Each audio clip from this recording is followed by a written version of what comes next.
فاسألوا أهل الذكر إن كنتم لا تعلمون۔ بسم اللہ الرحمن الرحیم۔ السلام علیکم۔ فتویٰ آن کرنٹ ایشوز کے ساتھ میں ہوں علی امیس اور آپ دیکھ رہے ہیں پیغام ٹیلی ویژن۔ امید کرتے ہیں آپ جہاں ہوں گے بخیر وافیت ہوں گے اور خوش ہوں گے۔ اس پروگرام میں آپ بھی شریک ہو سکتے ہیں۔ ہر پیر اور جمعرات کو ہم آپ کی خدمت میں حاضر ہوتے ہیں۔ شریک ہونے کے لیے آپ کو اس پروگرام میں صرف چھوٹا سا کام کرنا ہے۔ ہمارا جو نمبر ہے آپ اس پہ کال کر سکتے ہیں 04211170000۔ یہ لائیو کالز کے لیے ہے، اور اس کے علاوہ آپ ہمیں واٹس ایپ پر بھی رابطہ کر سکتے ہیں۔ واٹس ایپ کا نمبر بھی موجود ہے 032156520000۔ آپ اس نمبر پہ بھی رابطہ کر سکتے ہیں۔ پروگرام کے بعد آپ کے کچھ سوالات ہوں گے جو کہ آپ مفتیان کرام سے ڈسکس کر سکتے ہیں، وائس نوٹ کی صورت میں کسی بھی طریقے سے آپ انہیں ڈسکس کر سکتے ہیں۔ ہم سب سے پہلے کچھ کرنٹ ہیڈ لائنز ہیں، کچھ خبریں ہیں جن کو ہم ڈسکس کرتے ہیں، ہم ان کی طرف چلتے ہیں۔ سب سے پہلی جو خبر ہے وہ ایک ایسی خبر ہے کہ ہم آہستہ آہستہ اس طرف جا رہے ہیں، لیکن ہمیں وہ چیز محسوس نہیں ہوتی، غیر محسوس طریقے سے ہم اس طرف بڑھ رہے ہیں، ہم فضول خرچی کی طرف بڑھ رہے ہیں۔ ایک خبر ہے گوجرانوالہ کا علاقہ ہے، تو وہاں پر ایک برادری ہے، فقیر ہیں، بھیک مانگنے والے ہیں، جو کہ سوشل میڈیا پہ گردش کر رہی ہے بہت زیادہ۔ فقیر ہیں، بھیک مانگنے والے ہیں، لیکن انہوں نے اپنی والدہ کی وفات کی رسومات کے سلسلے میں مہمانوں کو مدعو کیا۔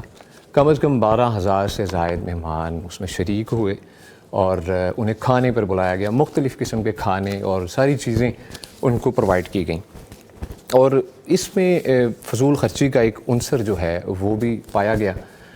اور اس میں ہم نے یہ چیز جو ہے اس کو ڈسکس کرنے کے لیے ہمارے ساتھ موجود ہیں مفتیان کرام کا پینل ہمارے ساتھ موجود ہیں جی۔ فضیلت الشیخ مفتی عبدالولی خان حفظہ اللہ تعالی، آپ کو ہم خوش آمدید کہتے ہیں۔ مفتی صاحب خوش آمدید۔ بارک اللہ فیکم۔ کیسی طبیعت ہے آپ کی؟ ٹھیک ہے، خیریت سے جی۔ ان کے ساتھ موجود ہیں مفتی نعمان فاروقی حفظہ اللہ تعالی، آپ کو بھی ہم خوش آمدید کہتے ہیں۔ السلام علیکم مفتی صاحب، کیسی طبیعت ہے آپ کی؟ ٹھیک ہے، مزاج آپ کے ٹھیک ہیں؟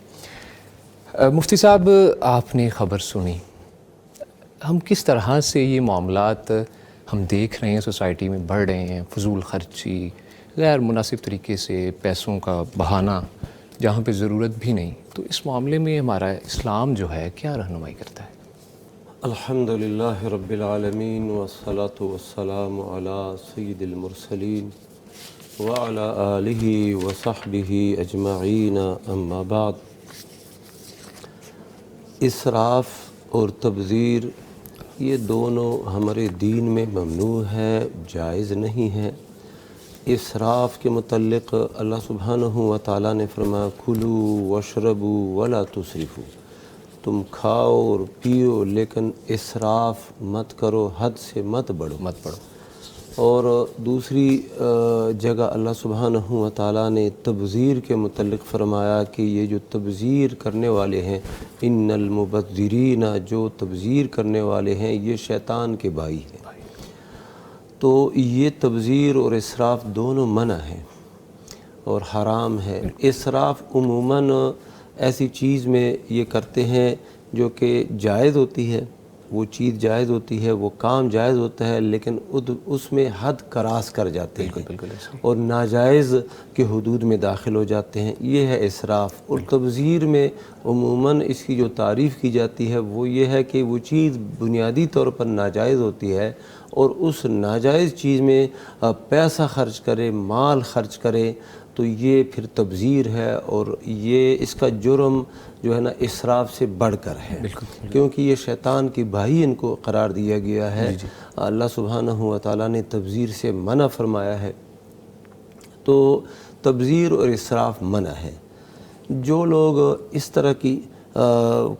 طرح کی جو سلسلے چلاتے ہیں، کام کرتے ہیں اور خیرات اور صدقات کے نام پہ اس طرح کی دعوتیں منعقد کرتے ہیں، اصل میں یہ دین سے بے خبری ہے۔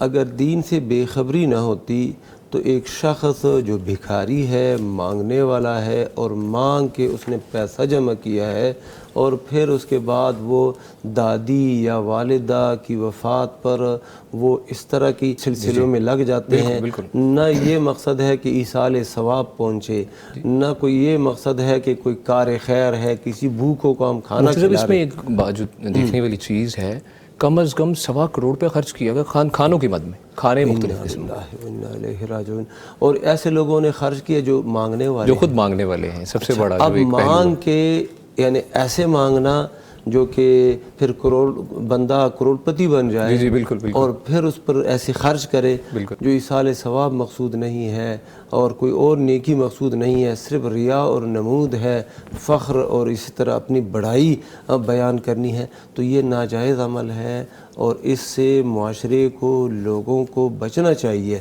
اگر کسی نے اپنی والدہ یا دادی یا دادا باپ وغیرہ فوت شدگان میں سے کسی کے لیے وہ ثواب پہنچانا مقصود ہو تو اس کے طریقے ہمارے نبی صلی اللہ علیہ وسلم نے بتا دیے ہیں کہ راستہ بناؤ، کوئی کنواں ہے، پانی جہاں پر میسر نہیں، پانی کا بندوبست کرو، کوئی پل ہے اس کی تعمیر کرو، مسجد بناؤ، مدرسہ بناؤ، اور اسی طرح کوئی ہاسپٹل ہے جو وہاں کسی علاقے میں نہیں بن رہا تو وہ بناؤ، فلاحی کام کی طرف، فلاحی کام۔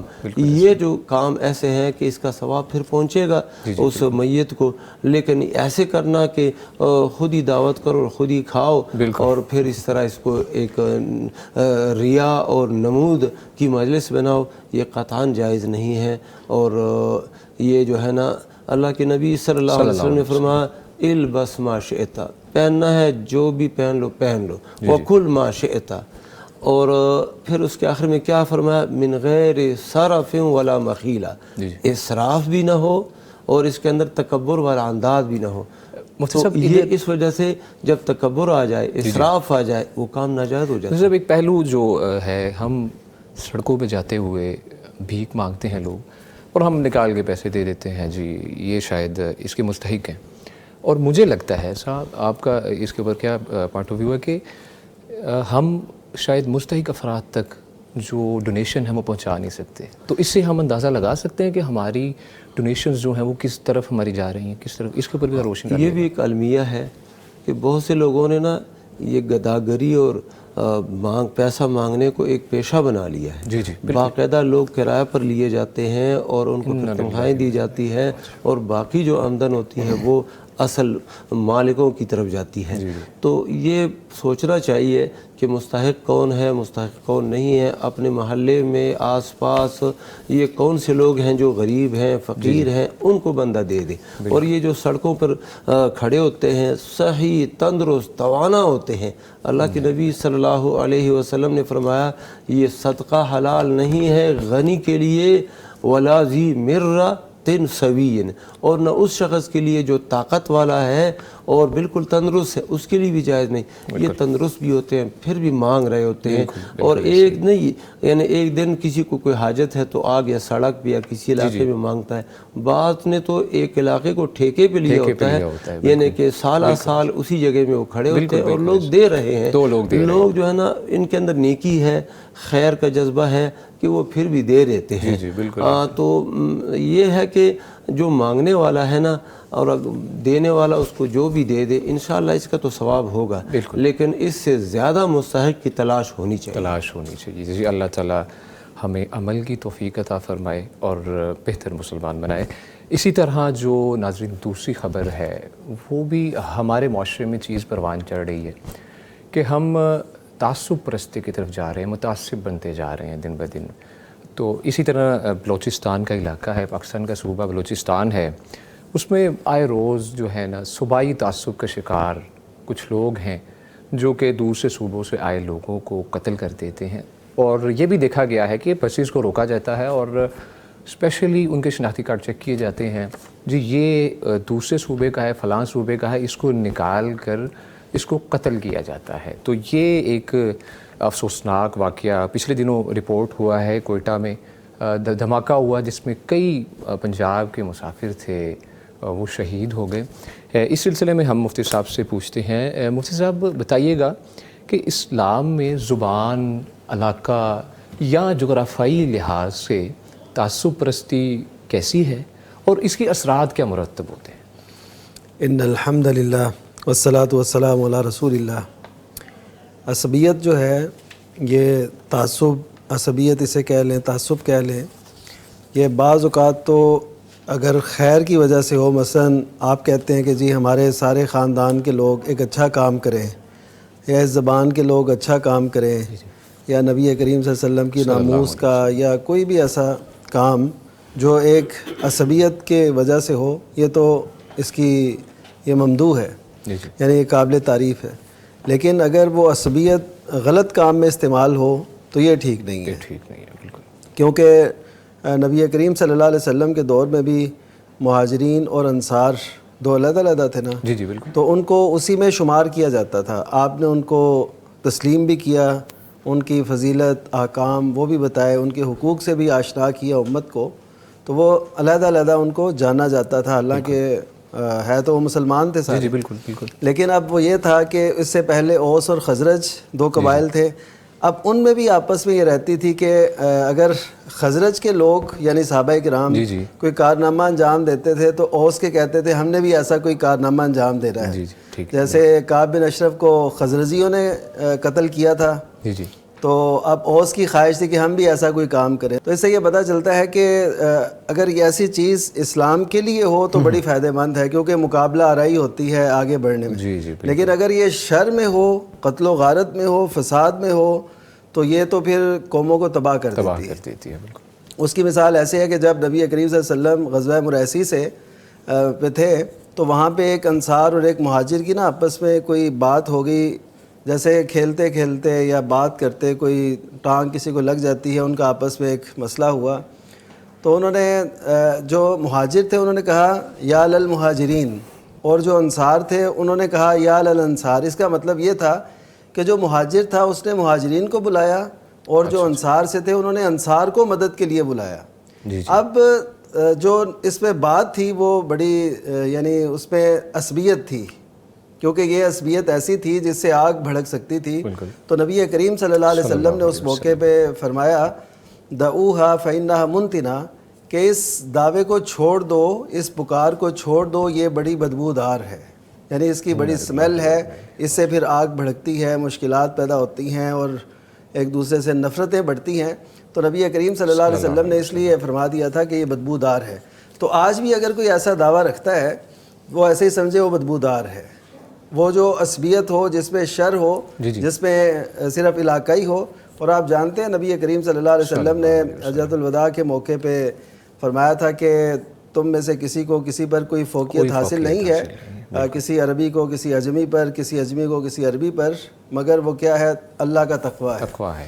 یعنی لسانیات، قبائل، یہ سب ایک تعارف کے لیے ہیں کہ اللہ تعالیٰ نے مختلف زبانیں بنائی تاکہ اللہ تعالیٰ کی حکمت کو پہچانا جائے کہ کس زبان کے لوگ ہیں، تو اس کو عصبیت کی بیس بنا لینا اور اس کی وجہ سے پھر قتل کرنا، دیکھیے یہ کتنا بڑا ظلم ہے۔ نبی کریم صلی اللہ علیہ وسلم سے پوچھا گیا کہ عصبیت کیا ہے، تو آپ نے فرمایا کہ عصبیت یہ ہے کہ آدمی ظلم پر اپنے قبیلے کی مدد کرے، یعنی ظلم بھی ہے، اور جو اس نے جماعت یا قبیلہ کوئی بنایا ہوا اپنا یا جس میں وہ شمار کیا جاتا ہے، ساتھ دینا، اس کی ہاں جی اپنی طرف سے اس کا ساتھ دینا، تو یہ لوگ مفتی صاحب لوگ اس کو پراؤڈلی فیل کرتے ہیں کہ ہم اپنے قبیلے کے ساتھ کھڑے ہیں، خواہ غلط ہے، اچھا یہ بھی ساتھ میں کوٹ کرتے ہیں وہ چاہے غلط ہیں چاہے درست ہیں، ہم نے اپنے قبیلے کا ساتھ دینا ہے، یہ بھی معاملہ۔ ہاں اس میں یہ ہے نا کہ قرآن مجید میں اللہ تعالیٰ نے فرمایا کہ سورہ معارج کے اندر کہ یہ جو لوگ ایسا کرتے ہیں نا وَفَصِيلَتِهِ الَّتِي تُؤْوِيهِ، اور ان کا وہ قبیلہ، ان کے ساتھ ملنے والے، ساتھ دینے والے جو ان کو جگہ دیتے تھے،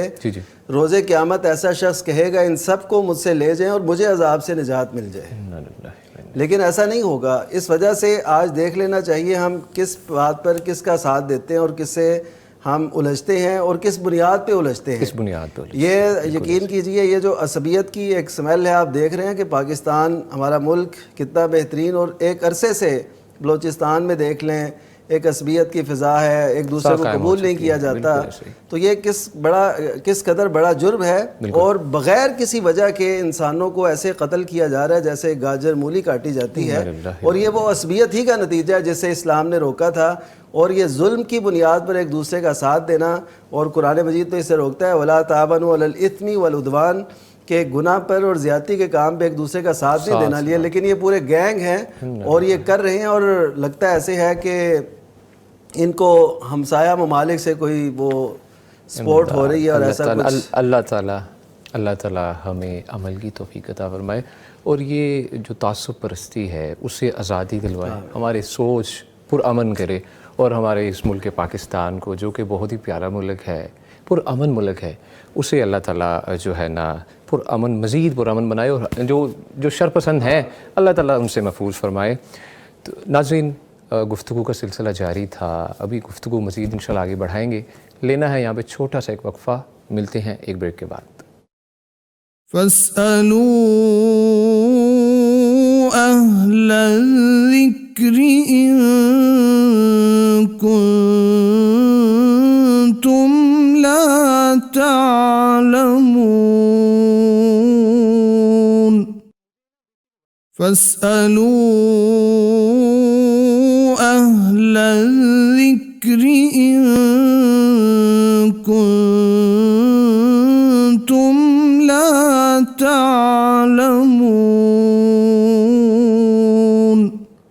ویلکم بیک جی. گفتگو کا سلسلہ جاری تھا, اس کو مزید آگے بڑھاتے ہیں, اپنے مفتی صاحب کی طرف چلتے ہیں. مفتی صاحب, سائل کا سوال ہے کہ اس کے والد صاحب جو ہیں کسی بھی صورت خوش نہیں ہوتے اسے, بڑے جتن کرتا ہے, ہر طرح کی چیز اس نے آزما لی, ہر طریقے سے کوشش کر لی, لیکن والد صاحب کسی بھی صورت راضی نہیں ہو رہے, اور سائل اتنا شدید ڈپریشن میں چلے گیا ہے کہ وہ اب کہہ رہا ہے کہ صرف خودکشی حل رہ گیا ہے. اس کے بارے میں اسلام کیا رہنمائی کرتا ہے؟ اولاد کے متعلق اللہ سبحانہ و تعالیٰ کا یہ حکم ہے کہ اولاد ماں باپ کو اذیت نہ پہنچائیں اور ان کے ساتھ حسن سلوک کریں, جی, اور ان کی اطاعت کرے, اذیت نہ دے. وَقَضَىٰ رَبُّكَ أَلَّا تَعْبُدُوا إِلَّا إِيَّاهُ وَبِالْوَالِدَيْنِ إِحْسَانًا. رب تعالیٰ نے یہ فیصلہ کر لیا ہے, محکم اور مضبوط فیصلہ کر لیا ہے کہ رب تعالیٰ کے سوا کسی اور کی عبادت تم نہیں کرو گے, اور جو والدین ہیں, ماں باپ ہیں, وہ چاہے مسلمان ہیں یا کافر ہیں, جیسی بھی ہیں, نیک ہیں, بد ہیں, ان کے ساتھ بھلائی کرنی ہے. بلکہ یہاں تک حکم ہے کہ اگر ماں باپ کسی بچے پر یہ زور ڈالیں کہ شرک شروع کر, کفر اختیار کر, مشرک بن جا, پھر ان کی یہ بات نہیں قبول کرنی, لیکن اس کے ساتھ ساتھ وَصَاحِبْهُمَا فِي الدُّنْيَا مَعْرُوفًا, دنیا کے اندر ان کے ساتھ معروف طریقے سے زندگی گزارنی ہے, اور اسی طرح ان کو بات کرنی ہے تو وہ بات بھی عزت والی بات ہو. تو یہ ساری باتیں, اس سے یہ ظاہر ہوتا ہے کہ والدین کی شان بہت بلند ہے, اور اللہ سبحانہ و تعالیٰ نے ان کو بہت عظمت سے نوازا ہے اولاد کے لیے. تو اب یہ جو بچہ, یہ بیٹا ماں باپ کی خدمت کرتا ہے, باپ کی خدمت بھی کرتا ہے, اطاعت کرتا ہے, سارے کام کرتا ہے, پھر بھی باپ نہیں راضی ہوتا, یہ اپنے کام میں لگا رہے. یہ ضروری نہیں ہے کہ وہ باپ اس کو کہے کہ میں اب آپ سے راضی ہو گیا ہوں, نہیں, یہ اپنی ذمہ داری ہی ادا کرتا رہے, اور وہ ذمہ داری کیا ہے, ماں باپ کو خوش کرنے کی کوشش کرے, اس کی اطاعت کرے, اور اس کو اذیت نہ پہنچائے, اور اس کی خوشی کے کام جو مباح ہیں, جائز ہیں, وہ بھی کرتا رہے. تو انشاءاللہ تعالی یہ دنیا میں جو ناراضگی ہے, آخرت میں یہ ماں باپ کی طرف سے یہ ناراضگی نہیں ہوگی. اللہ سبحانہ و تعالیٰ دیکھ رہا ہے, تو یہ اس صورت میں پریشان نہیں ہونا چاہیے. یہ جو کہتا ہے کہ بس اب ایک خودکشی رہ گئی ہے, یہ بات تو, یہ تصور ہی نہایت غلط ہے. ایک طرف وہ باپ کو راضی کرنے کی کوشش کرتا ہے, اور کوشش کرتا ہے کہ یہ باپ راضی ہو جائے, کیونکہ وہ یہ سمجھتا ہے کہ باپ کی ناراضی یہ گناہ ہے. تو اب دوسری طرف وہ کیا کرنے لگے خودکشی. تو خودکشی تو گناہ کبیرہ ہے اور شدید گناہ ہے. تو اور ایسا بندہ اپنے آپ کو ایسے ہی قتل کرتا رہے گا جو ہے نا مرنے کے بعد بھی. اور یہ نہیں ہے کہ مرنے کے بعد پھر آسانی اور راحت ہے, نہیں, ایسے بندوں کے لیے پھر آسانی اور راحت نہیں ہے. لہٰذا یہ جو ہے نا خدمت میں لگا رہے, اسی سلسلے میں لگا رہے اور ماں باپ اور والدین کو راضی کرنے کی کوشش کرتا رہے. باقی جو دوسرے خیالات ہیں وہ شیطانی خیالات ہیں, ان سے وہ اجتناب کرے. اللہ تعالیٰ ہمیں جی عمل کی توفیق عطا فرمائے. یہاں پر ہمارے ساتھ مختلف کالر موجود ہیں. جی السلام علیکم. ہستے خان صاحب ہیں دیپال پور سے. جی کیسی طبیعت ہے آپ کی؟ ٹھیک ہے, خیریت سے ہیں؟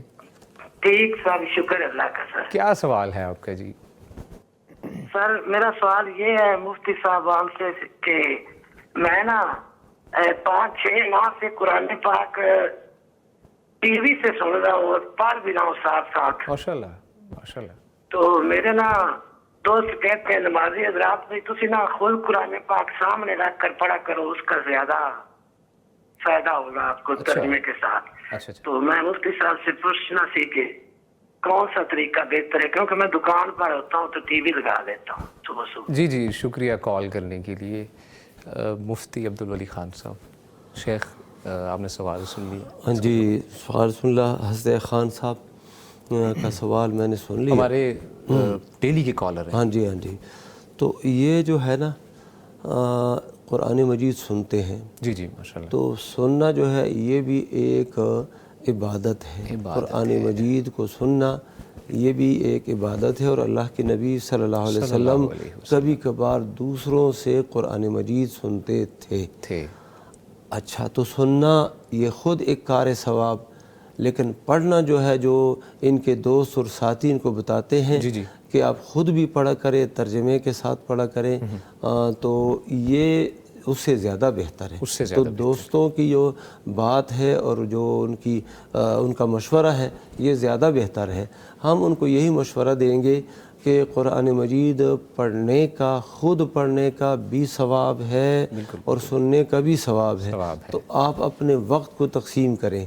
بعض اوقات قرآن مجید کو پڑھ لیا کریں اور بعض اوقات میں قرآن مجید سن لیا کریں. بالکل, دونوں ہی طریقے جائز ہیں. انشاءاللہ دونوں طریقوں پر عمل ہو جائے گا. اللہ تعالیٰ ہمیں بھی قرآن مجید پڑھنے اس پر عمل کرنے کی توفیق عطا فرمائے. جی مفتی نعمان فاروقی صاحب کی طرف چلتے ہیں. مفتی صاحب سائل کا سوال ہے کہ گھروں میں آپ کو پتہ ہے کئی جو ہے تخت پوش ہوتے ہیں نماز پڑھنے کے لیے, جائز ہے تخت پوش پر نماز پڑھنا, اور اس کا اسلام کیا رہنمائی کرتا ہے اس معاملے میں ہماری؟ صحیح بات ایسے ہے کہ تخت پوش ذرا بلند ہوتا ہے تو لوگوں کے ذہن میں یہ ہوتا ہے, اور ایک لکڑی, اصل میں ایک حدیث مبارکہ میں ایسے بھی آتا ہے کہ آپ صلی اللہ علیہ وسلم نے ایک شخص کو دیکھا کہ وہ نا ایک لکڑی کی ایک ستون کہہ لیں چھوٹے سے, اس پہ وہ سجدہ کر رہا تھا ایسے. تو آپ صلی اللہ علیہ وسلم نے اس کو پیچھے کیا اور فرمایا کہ اللہ تعالیٰ اس سے غنی ہے. مطلب کیا ہے کہ تم نے اگر سجدہ کرنا ہے بیٹھ کے تو, یا جس بھی حالت میں, تو تم بیٹھ کے کرو, یعنی یہ نہیں کہ تم کسی لکڑی پہ سجدہ کرو. تو اس وجہ سے بعض لوگوں کے ذہن میں آتا ہے شاید لکڑی پہ سجدہ کرنا منع ہے. ایسا نہیں ہے.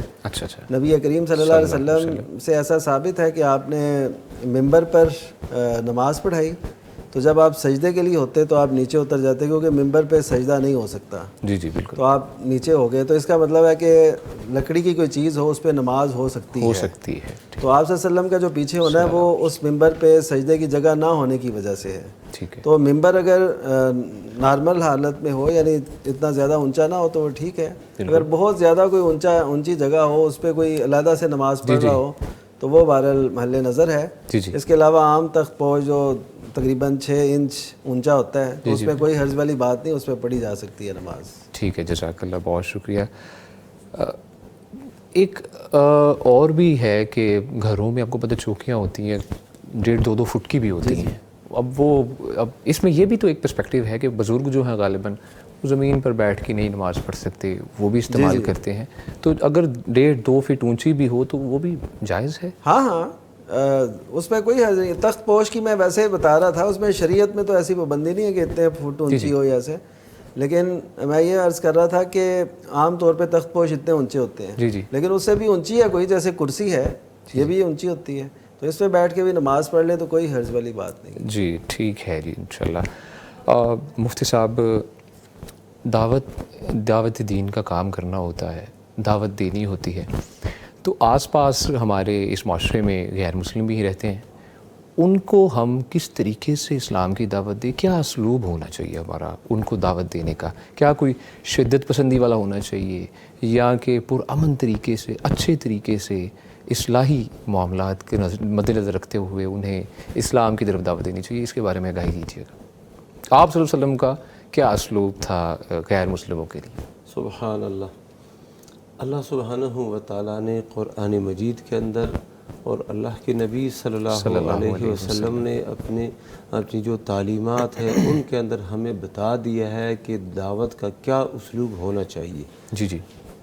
اللہ سبحانہ و تعالیٰ نے فرمایا ادع الی سبیل ربک بالحکمت والموعظۃ الحسنہ وجادلہم باللتی ہی احسن.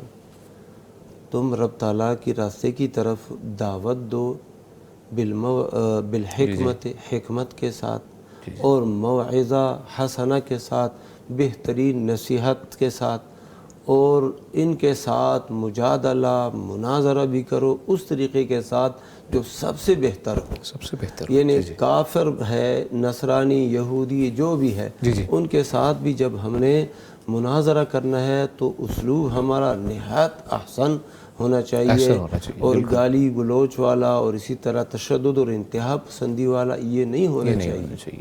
نبی صلی اللہ علیہ وسلم کی خدمت میں ایک لڑکا آیا کرتا تھا, یہودی لڑکا تھا, تو وہ بیمار ہو گیا.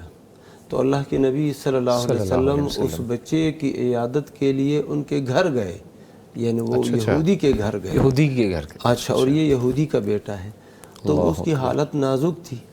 تو اللہ کے نبی صلی اللہ علیہ وسلم نے اس بچے سے کہا کہ کلمہ پڑھ لے, یعنی ایمان لے آ, توحید اختیار کر. تو اس بچے نے نا اپنے والد کی طرف دیکھا, تو والد نے اس کو کہہ دیا کہ اطیع ابا القاسم. نبی صلی اللہ علیہ وسلم کی کنیت ابو القاسم تھی, تو اس یہودی نے کہا کہ ابو القاسم کی اطاعت کر, یعنی جو وہ بات کہہ رہے ہیں وہ قبول کر. اسی طرح بہت سے واقعات ہیں کہ اخلاق حسنہ اور اسی طرح جو ہے موعظہ حسنہ اور حکمت کے ساتھ جو بات پہنچائی جائے وہ نہایت مؤثر ہے. ہمارے معاشرے میں غیر مسلم بھی رہتے ہیں, تو غیر مسلموں کے ساتھ یہ جو خیر خواہی ہے, آپ نے کچھ دینا ہے, کچھ کھانے کی چیز ہے, کچھ لباس ہے, کوئی اس طرح ہے, یا ان کی جو شادی ہے اس میں ایک بندہ شریک ہو جائے ایک مناسب طریقے سے جس کی اجازت اسلام نے دی ہے, ان کو کوئی بندہ تحفہ دے دے, کوئی لباس دے دے, کوئی کپڑے دے دے, برتن دے دے. یہ کون دے دے؟ یہ وہ لوگ دے دے جو دین سے واقعی طور پر وابستہ ہیں, کہ ان کو پتہ چلے کہ یہ لوگ دیندار ہیں اور دینداروں کا یہ طریقہ تو یہ اسلوب اختیار کرنا چاہیے. پھر دوسری بات ہے کہ آپ کے پاس دلائل بالکل موجود ہوں, وافر مقدار میں موجود ہوں. بعض اوقات غیر مسلم ہوتے ہیں, ایک سوال پوچھ لیتے ہیں تو ان کے سوال پوچھنے سے بندہ خود کنفیوز ہو جاتا ہے, کیونکہ ہمیں علم نہیں ہوتا, دین کا علم یعنی صحیح طریقے سے ہوتا نہیں ہے. تو آپ نے دعوت دینی ہے تو اس کے لیے اسلام کے بنیادی احکام, بنیادی مسائل یہ تو ازبر ہونے چاہیے. پھر مزید جو ان کے ساتھ جو مسائل ہوتے ہیں غیر مسلموں کے ساتھ, مثلا یہودی کے ساتھ ہمارا سامنا ہو گیا ہے, نصرانی کے ساتھ, تو ان کے کیا کیا مسائل ہوتے ہیں ان مسائل سے واقف ہونا. ہندو ہے, سکھ ہے, ان تمام غیر مسلموں کے ساتھ جو ان کے جو مسائل ہیں اور وہ دلیل کے طور پر پیش کرتے ہیں, ان کا رد یہ چیزیں ہونی چاہیے. پھر یہ نہیں ہے کہ فوراً ہم ان کا رد شروع کر دیں. اخلاقیات ہے, موعظہ حسنہ ہے کہ اللہ کے بندے یہ کیا کر رہے ہو, یہ توحید اللہ سبحانہ و تعالیٰ کی بڑی نعمت ہے. تم توحید کو چھوڑ کے تم کیا کر رہے ہو, ہزار بندوں کی عبادت کر رہے ہو, مخلوق کی عبادت کر رہے ہو, پتھروں کی عبادت کر رہے ہو, کوئی نشانات وغیرہ ان کی عبادت کر رہے ہو, اللہ کی بات میں اللہ کی بات. تو یہ اسلوب ہونا چاہیے. بالکل جی. مفتی صاحب اس سے ایک چیز جو ہمیں واضح ہو رہی ہے کہ آپ صلی اللہ علیہ وسلم غیر مسلموں سے اس قدر اچھے طریقے سے ملتے تھے, اور آج ہمارا کیا اسلوب ہے, ہم تو اپنے رشتہ داروں سے بھی ملتے ہیں، بالکل ان سے پرایوں والا سلوک کرتے ہیں. تو اس کے بارے میں کوئی بتائیے گا کہ اگر ہم رشتہ دار جو ہیں ان کو بھی کس طریقے سے ڈیل کرنا چاہیے. ناظرین کے لیے یہ سوال میرے مائنڈ میں پاپ اپ ہوا اس چیز سے کہ اگر آپ صلی اللہ علیہ وسلم ایک جو ہے غیر مسلم کے گھر اس کی عیادت کے لیے جا رہے ہیں تو ہمارا کیا ہونا چاہیے اپنے رشتہ داروں کو لے کر؟ دیکھو اللہ کے نبی صلی اللہ علیہ وسلم کی تو ایسی شان تھی جی کہ خیبر کے موقع پر حملہ کیا، وہ علاقہ فتح ہو گیا، جی پھر ان لوگوں نے دعوت دی، اللہ کے نبی صلی اللہ علیہ وسلم نے ان کی دعوت قبول کی. اس دعوت میں انہوں نے اس کھانے کے اندر زہر ملا دیا تھا، تو یہ پتہ چل گیا. تو یہ لیکن دیکھو مفتوح قوم ہے، ان کی طرف سے دعوت آ رہی، اللہ کے نبی صلی اللہ علیہ وسلم قبول کر رہے ہیں. تو اللہ کے نبی صلی اللہ علیہ وسلم کی بڑی عظیم شان. اور جو رشتہ داروں کے متعلق فرمایا ہے وہ تو احسن الی من اساء الیک، اس بندے کے ساتھ اچھائی کر، بھلائی کر جو آپ کے ساتھ یعنی آپ کو تکلیف دیتا ہے، آپ کو ایذا دیتا ہے، پھر بھی آپ نے ایسے ہی کرنا ہے. صل من قطعک، صلہ رحمی کر، تعلق بحال کر اس رشتہ دار سے جو قطع رحمی کرتا ہے. اور فرمایا یہ جو صلہ رحمی ہے یہ نہیں ہے کہ وہ آتا ہے آپ بھی جاتے ہیں، بھائی کے گھر آپ جاتے ہیں تو وہ بھی آتا ہے، بھائی کو سلام آپ کرتے ہیں وہ بھی کرتا ہے. یہ صلہ رحمی نہیں ہے. صلہ رحمی یہ ہے کہ وہ بھائی آپ کے ساتھ بات نہیں کرتا، بہن بات نہیں کرتی، تعلق نہیں قائم کرتے، پھر بھی آپ نے ان کے ساتھ تعلق کو قائم کرنا ہے، سلام کرنا ہے، جانا ہے، کوئی تحفہ تحائف وغیرہ دینے ہیں. یہ ہے صلہ رحمی اور اسلام کی تعلیمات یہ ہے. بالکل جی. اللہ تعالیٰ ہمیں اپنے جو معاملات ہیں آپس کے انہیں بھی بہتر کرنے کی توفیق عطا فرمائے. مفتی صاحب گفتگو کا سلسلہ انشاءاللہ جاری رہے گا، لیکن یہاں پر ایک چھوٹا سی بریک ہے. ناظرین گفتگو انشاءاللہ مزید آگے بڑھے گی، ملتے ہیں ایک چھوٹی سی بریک کے بعد. فاسألوا أهل الذكر إن كنتم لا تعلمون. فاسألوا أهل الذكر إن كنتم لا تعلمون.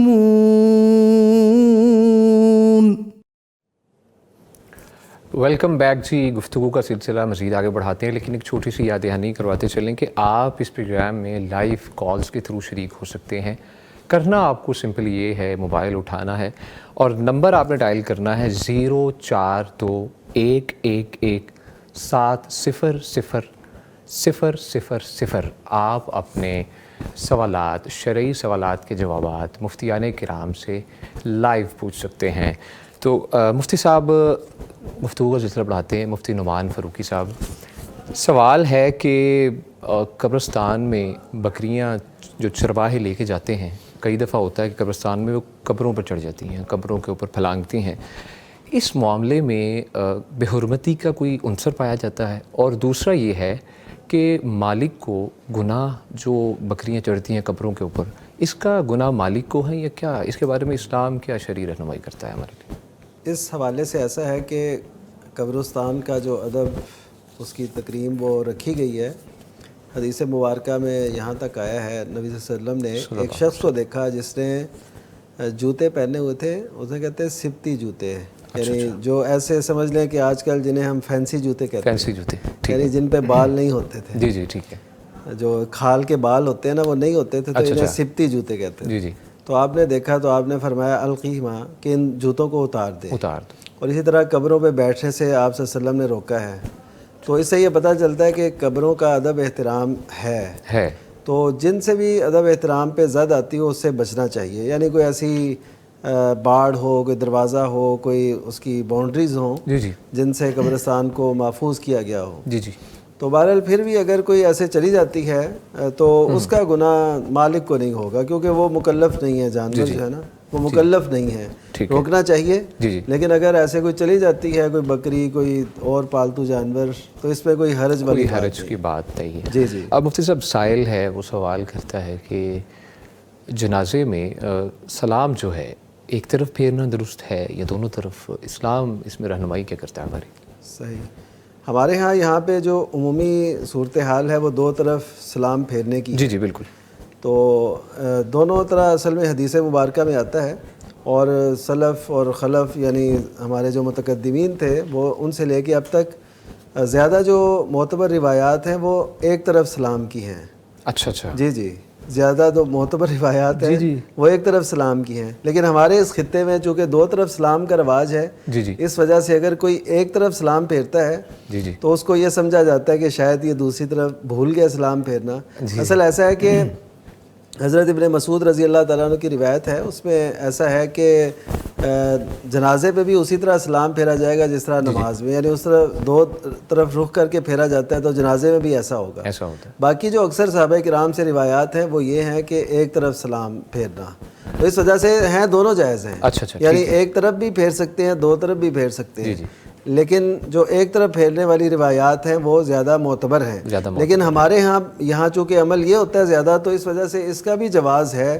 یعنی اگر کہیں پہ ایسا کوئی فتنہ کھڑا ہوتا ہو کہ ایک طرف سلام پھیریں گے تو لوگ کہیں گے کیا نیا طریقہ آ گیا ہے, اس میں آپ دو بھی کر سکتے ہیں, اور وہ بھی اس کا بھی جواز موجود ہے. مفتی صاحب دیکھیے, میرے علم میں, محدود علم میں آج پہلی دفعہ اس چیز کا اضافہ ہوا ہے. مجھے بھی تھا کہ دونوں طرف ہی پھیرتے ہیں, میرے لیے بھی یہ علم کا باعث بنا ہے. اللہ تعالیٰ آپ کو جزائے خیر عطا فرمائے.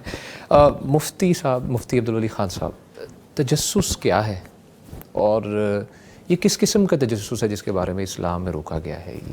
تجسس جو ہے نا, قرآن مجید کے اندر بھی اللہ سبحانہ و تعالیٰ نے منع فرمایا ہے اس سے. وَلَا تَجَسَّسُوا, تم تجسس نہ اختیار کرو, جاسوسی نہ کیا کرو.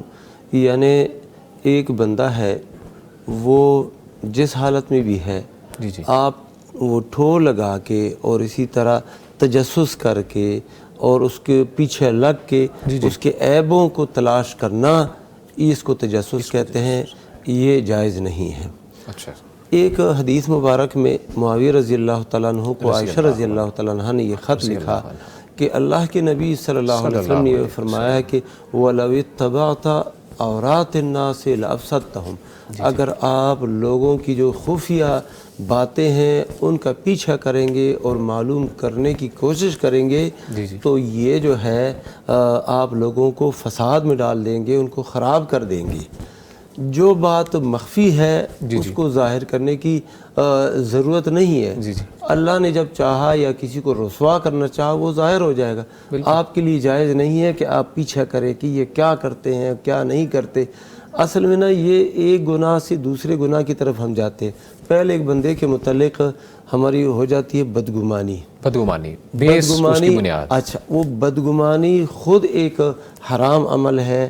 اللہ سبحانہ و تعالیٰ نے اس سے بھی منع فرمایا ہے, اور اسی طرح اللہ کے نبی صلی اللہ علیہ وسلم نے بھی منع فرمایا ہے کہ یہ ظن جو ہے اکذب الحدیث ہے, سب سے جھوٹی بات ہے, تو لہذا اس سے بچو. تو پہلے ہمارے ذہن میں بدگمانی آتی ہے, پھر ہم اس بدگمانی کو درست ثابت کرنے کے لیے اس کا پیچھا جاسوسی کرتے ہیں, معلوم کرنے کی کوشش کرتے ہیں. یہ جائز نہیں ہے. اہل علم نے تو یہ فرمایا ہے کہ ایک بندہ جا رہا ہے اور وہ جو ہے نا اس نے اپنے کوٹ کے نیچے یا کسی بھی لباس کے نیچے اس نے شراب کی بوتل دبائی ہوئی ہے اور جا رہا ہے, آپ کو نہیں نظر آیا اور ایسے شخص ہو گیا کہ اس نے کیا چھپایا ہے. آپ کے لیے جائز نہیں ہے کہ آپ اس کے اندر وہ کوٹ کی تلاشی لے لیں, وہ لباس کی تلاشی لے لیں کہ کیا ہے. نہیں, ٹول لگانا یہ جائز نہیں ہے, حرام ہے. اللہ تعالیٰ جی ہمیں دین اسلام پر عمل کرنے کی توفیق عطا فرمائے. یہاں پر ایک کالر ہے جی ہمارے ساتھ. السلام علیکم. نور محمد صاحب پسرور سے. جی کیسی طبیعت ہے, کیسے مزاج ہیں آپ کے؟ الحمدللہ. کیا سوال ہے آپ کا, کیا پوچھنا چاہیں گے مفتی صاحب سے؟ جی میرا سوال یہ ہے کہ یہ اشراق, چاشت, اوابین, یہ تینوں نمازیں ایک ہیں جو الگ الگ ہیں, اور ان کی رکعت کے بارے اور اشراق کے لیے اسی جگہ بیٹھنا ضروری ہے یا مسجد میں ہم جگہ چینج کر سکتے ہیں کسی مجبوری کی وجہ سے؟ جی شکریہ کال کرنے کے لیے مفتی نعمان فاروقی صاحب. مفتی صاحب سوال آپ نے سن لیا. اس میں ایسا ہے کہ عموماً لوگ یہ سمجھتے ہیں کہ چاشت علیحدہ نماز ہے, اشراق علیحدہ ہے, ضحیٰ علیحدہ ہے اور اوابین علیحدہ ہے. حالانکہ چاشت اسے فارسی میں کہتے ہیں, اشراق اور ضحیٰ اس کے عربی کے نام ہے, اور اوابین بھی عربی ہی کا نام ہے, اور یہ اسی نماز کا نام ہے. حدیث میں واضح ہے کہ صلاۃ الضحیٰ ہیا صلاۃ الاوابین کے جو چاش کی نماز ہے نا یہی اوابین کی نماز ہے. جی جی. لیکن فرق اتنا ہے کہ وہ اگر ذرا مؤخر کر کے پڑھی جائے جب یعنی سورج کی تپش ذرا زیادہ ہو جاتی ہے تو اسے اوابین کہتے ہیں. کیوں کہ لوگ اپنے کام کاج میں لگ گئے اور یہ بندہ اس وقت نماز پڑھ رہا ہے یعنی اللہ تعالیٰ کی طرف بڑا رجوع کرنے والا ہے, اواب ہے. تو یہ نماز ایک ہی ہے اور اس کا وقت شروع ہوتا ہے طلوع آفتاب سے جی جی اور رہتا ہے زوال سے پہلے تک. ٹھیک ہے. ٹھیک ہے, جب بھی آپ پڑھ لیں گے یہ اس کی رکھتے 2, 4 اور 8 جتنی آپ پڑھنا چاہیں پڑھ سکتے ہیں. جی وہ پڑھ سکتے ہیں. ایک حدیث مبارکہ میں یہ بات واضح ہے کہ جو شخص فجر کی نماز سے لے کے اشراق تک اپنی جگہ پہ بیٹھا رہتا ہے جہاں اس نے نماز پڑھی ہے تو اسے عمرے کا ثواب ملتا ہے. اور ایک حدیث میں حج اور عمرے کا بھی تذکرہ ہے. تو عمرہ بھی وہ جو مکمل یعنی قبول کیا گیا ہو مکمل, تو یہ اتنی بڑی فضیلت ہے. تو اس حوالے سے لوگوں کے ذہن میں یہ آتا ہے کہ ہم اگر اسی جگہ پر نہیں بیٹھ سکے, ہو سکتا ہے اٹھنا پڑے, بعض اوقات قرآن مجید لینے کے لیے اٹھنا پڑتا ہے تو بندے شاید سمجھتے ہیں کہ ہمارا وہ ثواب گیا. ایسا نہیں ہے. اصل میں اگر وقتی طور پہ اٹھنا پڑتا ہے کسی وجہ سے, بندے کو وضو کی حاجت پڑ جاتی ہے اور قرآن مجید لینے یا ویسے کسی مسئلے سے, تو وہ اس میں نہیں آئے گا بلکہ اس کو اجر پورا ملے گا, کیونکہ اللہ تعالیٰ بڑا غفور الرحیم ہے اور اس کو پتہ ہے کس نیت سے بیٹھا ہے اور اس کی فضیلت بڑی. اور نبی کریم صلی اللہ علیہ وسلم ایسے بیٹھا کرتے تھے.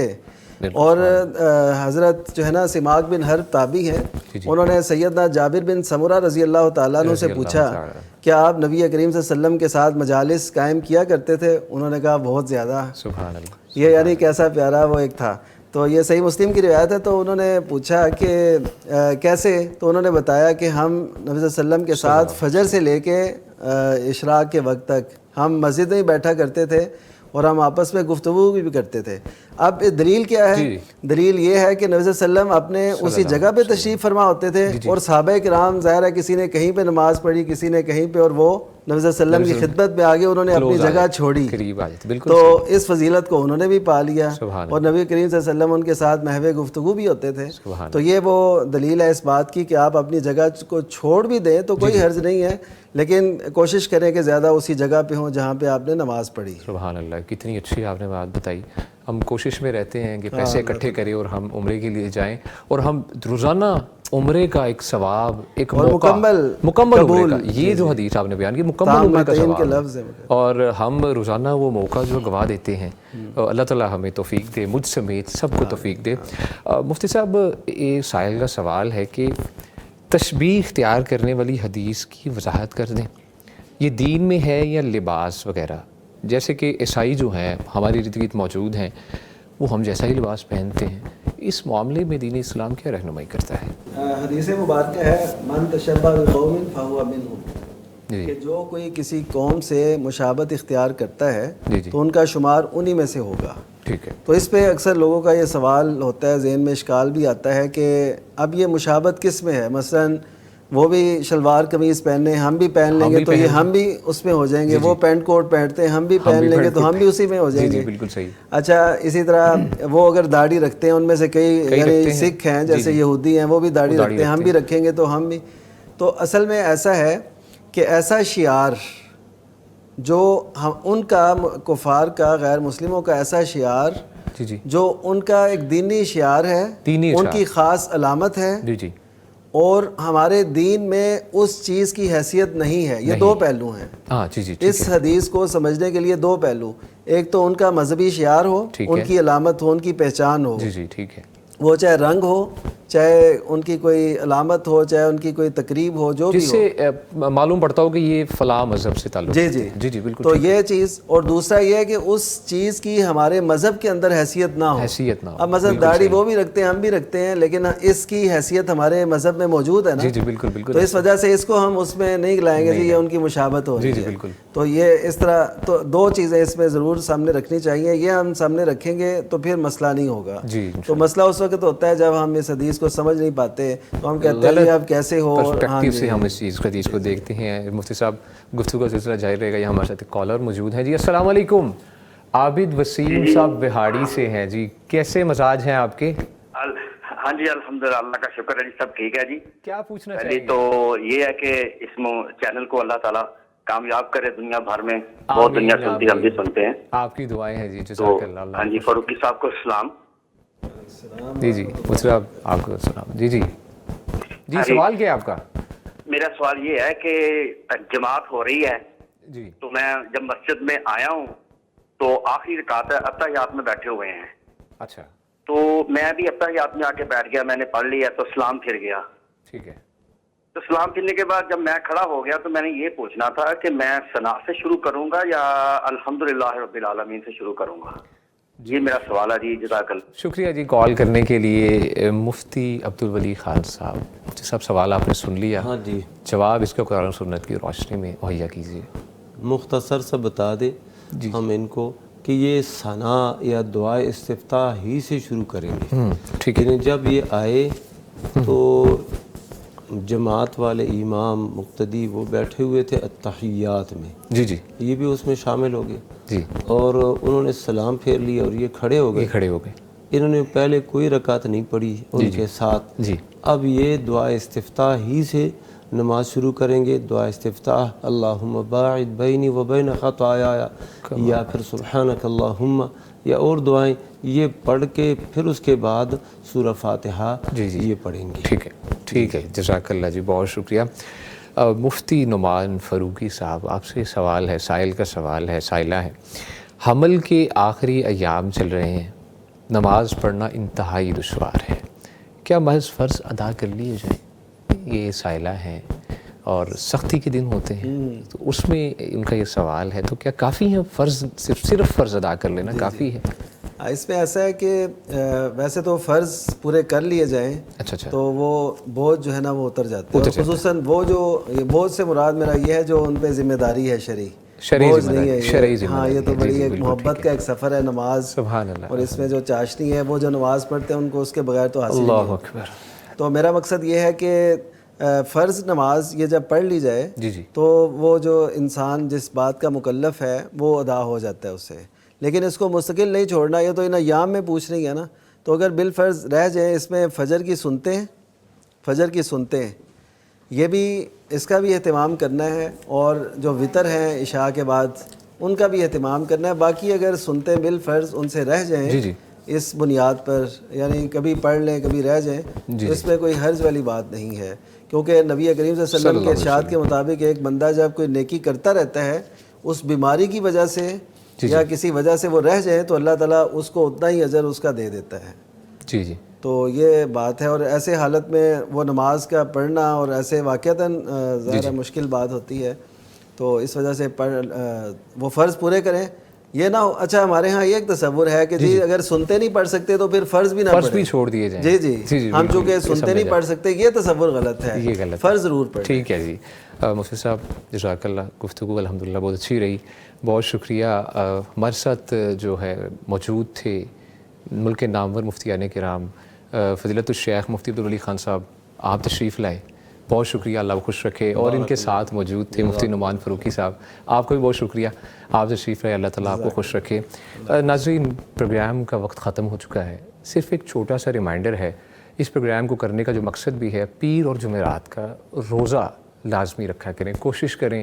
اللہ تعالیٰ سے دعا ہے اللہ تعالیٰ ہمیں بھی اس عمل کو کرنے کی توفیق عطا فرمائے. اور اگر آپ کی کوئی کیوریز ہیں, کوئی سوال ہیں, تو آپ اس پروگرام کے بعد بھی پوچھ سکتے ہیں واٹس ایپ پہ 0321565200. آپ اس نمبر پر اپنے شرعی سوالات جان سکتے ہیں. اسی کے ساتھ ایک چھوٹا سا پیغام, خوش رہیں, خوش رکھیں, خوشیاں بکھیریں. مجھے علی امیس کو اور پیغام کی پوری ٹیم کو اجازت دیجیے, اللہ نے کے بعد. فاسألوا أهل الذكر